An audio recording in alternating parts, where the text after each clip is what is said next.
All right, let's dive into this deep dive into David Hume. His Treatise of Human Nature.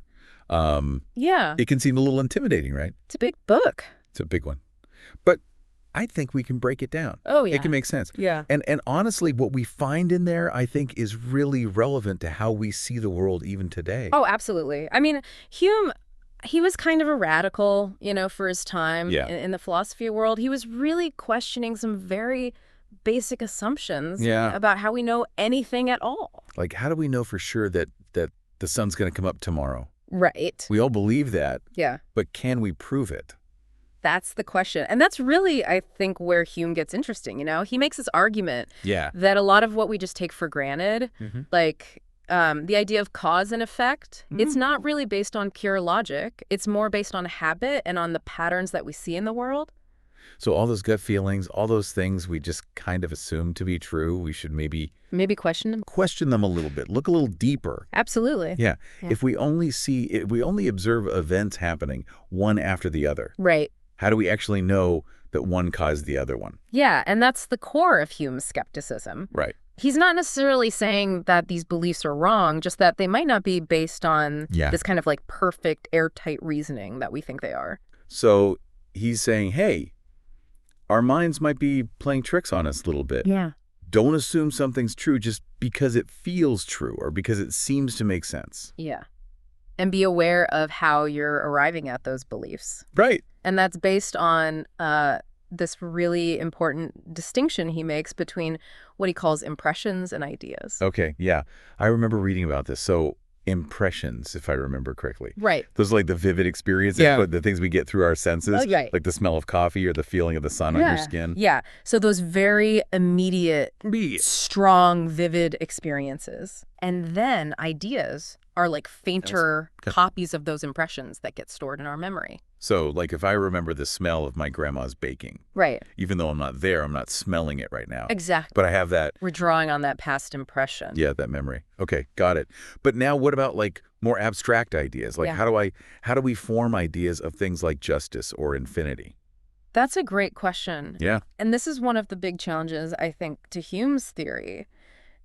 If all knowledge is ultimately based on impressions, Yeah. how do we get these abstract ideas that don't seem to have a clear sort of sensory counterpart? Yeah, that's a tough one. It is. Doesn't give us an easy answer to that. He doesn't. But that's kind of that's what makes Hume so fascinating. Yeah. I mean, he's asking these questions that Yeah. are still puzzling philosophers today. Okay, so we've got these impressions. Yeah. We've got the ideas. And our minds are sort of putting it all together. Yeah. How does it all work? Well, so that's, I think, where his theory of association comes in.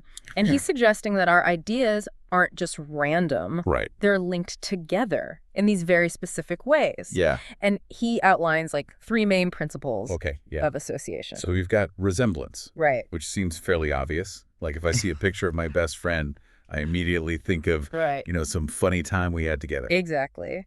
So one idea leads to another because they're similar Because they're similar? in some way. Okay. And then contiguity. Right. Contiguity is all about closeness. Okay. Closeness in space or time.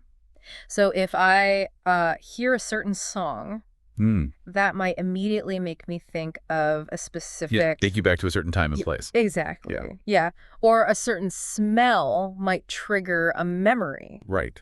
because those things were experienced together. That's contiguity. Okay, cool. And then the big one, The big one. cause and effect. Yeah, and this is where I think Hume really challenges our Yeah. assumptions. Yeah. He argues that we don't actually observe cause and effect. We just see one event followed by another. Right. And our minds kind of create this link between them. It's almost like our minds just sort of want to connect things, want to see those links, even if we can't actually prove that one thing caused the other. Yeah. He says it's more like a habit of mind, a pattern that we create. So we're kind of hardwired Maybe. to find those patterns and to make those connections. Yeah.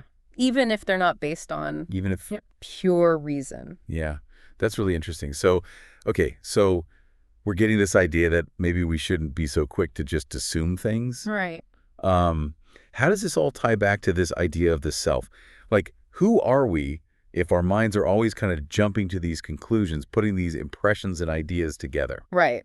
And that's, I think, where Hume's most radical idea comes in. Oh, It's this thing called the bundle theory of the self. oh yeah, yeah. And he argues that there isn't actually a fixed, unchanging I that's separate from all of our experiences. Wait, hold on. So you're saying there's no little me inside my head, like, running the show? Not in the way that we typically think of it. Okay. Hume says that what we call the self Right. is actually just a bundle. It's a collection of these ever-changing perceptions and feelings and thoughts. So, like, if I think about who I was 5 years ago, Right? I mean, I have some memories, but am I really the same me that I am today?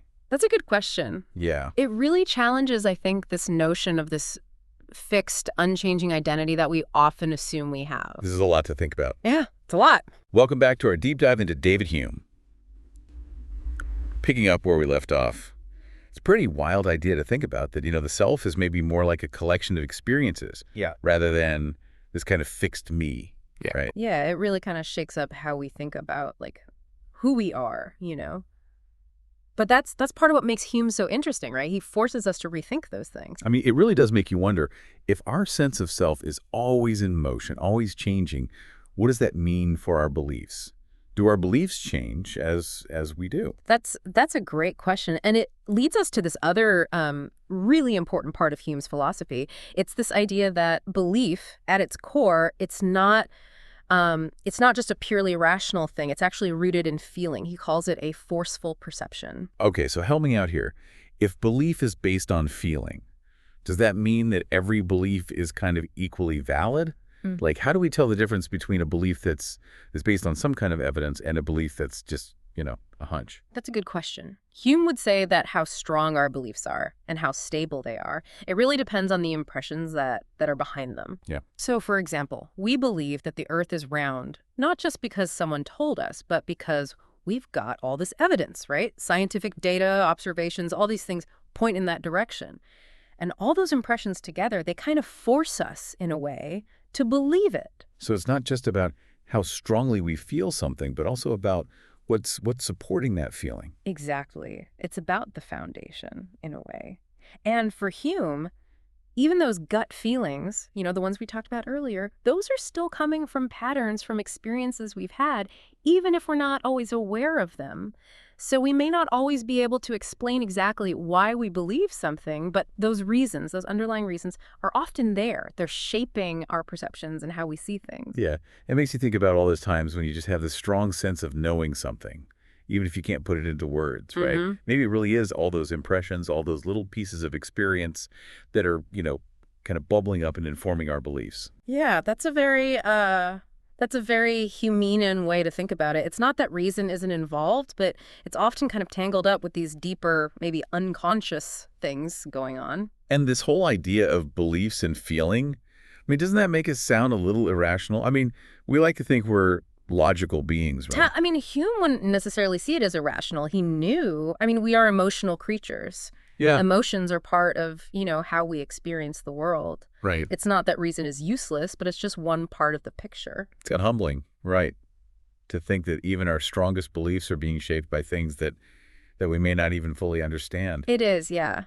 And that humility, I think, that's one of the most valuable things we can get from Hume. It encourages us to be more open to different ideas, to question things, and to be willing to change our minds, especially when new information comes along. So how do we take all this idea that beliefs are based on feeling and apply that to making decisions in the real world? If we can't be 100% certain about anything, how do we even choose what to do? Hume would say, we use what we've got, right? We use our experience. Yeah. We look at what's happened in the past, and we use that to figure out, well, what's likely to happen now? What are the possible outcomes? Okay. It's not about throwing caution to the wind, but it is a kind of, a practical way of looking at things. So it's like, okay, maybe I can't know for sure, but based on what I've seen and experienced, this seems like the best way to go. Exactly, yeah. We're gathering information, making judgments, and trying to choose the best path. And sometimes we have to act, even when we don't have all the answers. And that's something we do all the time, right? We are making decisions based on limited information every day, relying on those gut feelings, making educated guesses. Right, exactly. And Hume's philosophy gives us a way to understand those processes, how those things actually work. He's not saying we should forget about reason, But we should know its limits and acknowledge that other things are at play too when we're forming our beliefs. I think that that's why Hume is still so relevant today. We're just bombarded with information all the time. His work reminds us to think critically about what we're hearing, to question it, and to really form our own judgments based on, what we've seen and experienced. It's almost like he's giving us permission to be okay with uncertainty, with not having all the answers. It's kind of liberating when you think about it, right? Yeah, Just realizing that it's okay to have beliefs without needing absolute proof. it is. And in a way, it can be empowering too. By acknowledging that reason has its limits, Hume's opening up this whole other space for us to explore, these other ways of knowing and experiencing the world. Okay, I'm starting to see the appeal, the way Hume's ideas can really make you look at things differently. But we've got one more big piece of the puzzle to talk about, right? How does morality fit into all of this? This world of impressions and feelings and skepticism. Where does ethics come in? That's where things get really interesting. Welcome back. It's time for part 3 of our deep dive into David Hume. And we've been talking about all kinds of, his ideas about knowledge and the self and even belief itself. But we haven't even touched on one big area yet, morality. So where does ethics fit into all of this, this world of impressions and feelings and skepticism? Yeah, this is where things get really, really interesting with Hume. This is where he takes on some of the biggest questions in, the history of philosophy, like what makes an action right or wrong? Are there these universal rules for morality? And his answers are still really controversial today. Okay, well, I'm ready to hear what he has to say, but knowing Hume, I have a feeling there's not going to be any easy answers here. You're right about that. He throws a real curveball when he argues that morality, that it's not based on some external set of rules or some objective truth that's out there. Instead, he says it's based on our feelings, on our sentiments. Hold on, wait. So you're saying that right and wrong is just a matter of personal opinion? That seems like it could get pretty messy. It's a good point. But Hume wouldn't say it's just any feeling, any opinion. He's really focused on specific kinds of sentiments. He talks a lot about empathy and sympathy, and those are the ones, he says, that are really at the core of human nature. Okay, so empathy, sympathy. So when I see someone in pain and I feel this, sense of concern, maybe even a desire to help. Yeah, exactly. And Hume would say it's those feelings, those kinds of feelings that are driving our moral judgments. When we see someone being kind, we approve. When we see someone being cruel, we disapprove. And that disapproval, that sense of that's wrong, that's bad, that's where our morality is coming from, according to Hume. So our emotions they're kind of like a moral compass guiding us. That's a good way to put it, yeah. And he says these sentiments, they're not just random, they're coming from our shared experience as humans.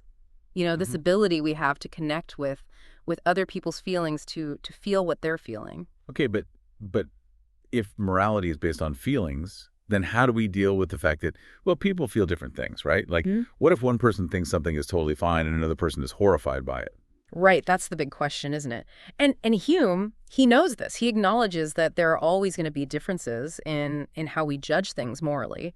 The way we're raised, our culture, our own personal experiences, all of that shapes how we respond emotionally.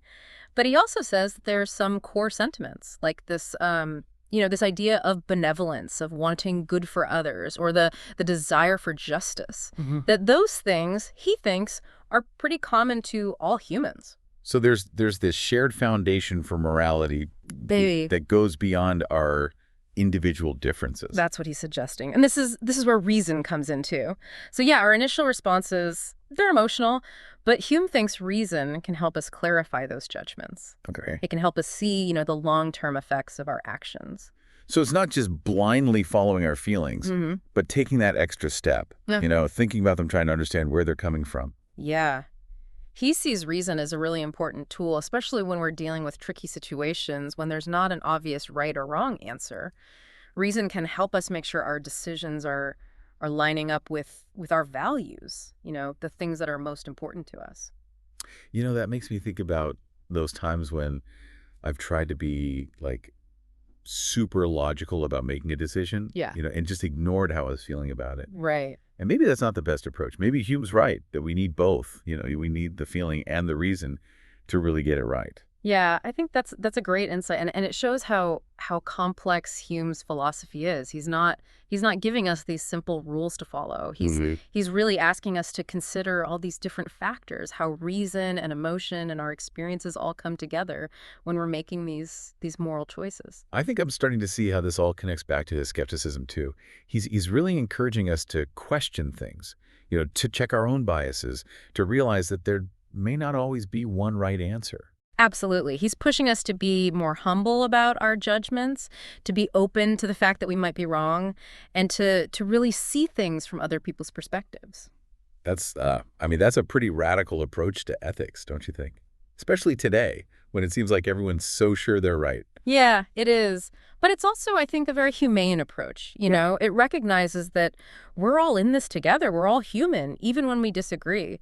And it really emphasizes the importance of things like empathy and compassion, trying to understand each other, especially when it comes to navigating these really tough questions about what's right and wrong. Well, I think we've covered a lot of ground in this deep dive into David Hume. Yeah. And we started out talking about his skepticism about knowledge, but we've gone so much further looking at the self, looking at morality. And I have to say, it's been challenging, but also really fascinating. Yeah, I mean, he can be a tough read. But I think ultimately his ideas, they're really rewarding. They give us new ways to look at the world, to understand ourselves even. I'll admit I was a little intimidated at first. Hume has this reputation for being this really difficult philosopher, but I'm leaving this conversation with much better understanding of what he's all about. Yeah, I mean that's the beauty of philosophy, isn't it? It makes us ask these big questions. It challenges us. It helps us go a little deeper, into what it means to be human. Yeah, that's a perfect way to put it. Thanks for joining us on this deep dive into the mind of David Hume. Keep those minds curious and keep those questions coming.